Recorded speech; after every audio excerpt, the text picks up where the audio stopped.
At para naman po sa mga balita sa labas ng bansa, United Nations Committee on the Rights of the Child maglalabas ng rekomendasyon kasunod ng investigasyon sa ilang pang-aabusong sexual sa mga paslit ng ilang paring Katoliko. At mga eksperto nangangamba na hindi na mapapakinabangan ang lugar na pagdarausan ng Sochi Winter Olympics sa Russia. Itong mga globalita ng aming kasamang si Edwin Eusebio. Mag-i-issue o maglalabas ng rekomendasyon ng Committee on Rights of the Child ng United Nations. Kasunod ito ng pagsisiyasat sa naging tugon ng Vatican sa mga pang-aabusong sexual ng ilang mga pari sa ilang mga kabataan. Bagamat hindi matibay ang mga rekomendasyon, ito ang unang pagkakataon na sasagot ang Holy See sa mga katanungan sa international hearing patungkol sa skandalo.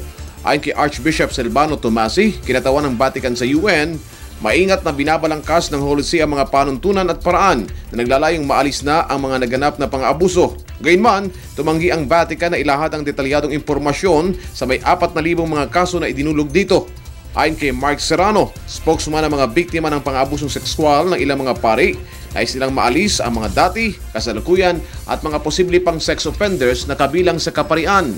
Nais na mga naging biktima ng sexual abuse ng ilang mga pari na tuluyang ma-excommunicate ang mga ito, gayon din ang mga obispo na hindi umaksyon sa reklamo. Una rito, lumikha ng komisyon si Pope Francis para sa proteksyon ng mga bata, subalit hindi kontento ang mga kritiko. Sa loob ng 17 araw, matutuon ang pansin ng mundo sa lungsod ng Sochi sa Russia. Ito'y para sa Winter Olympics. Gayunman, ilang mga eksperto ang nangangamba na ang mga pasilidad at gusali na ginastusan ng malaking halaga ay tuluyan na lamang mga sira.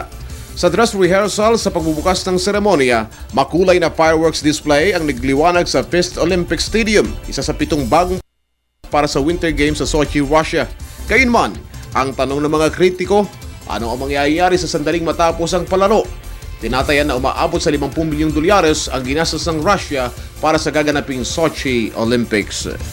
Para sa Telebisyon ng Bayan, Edwin Eusebio.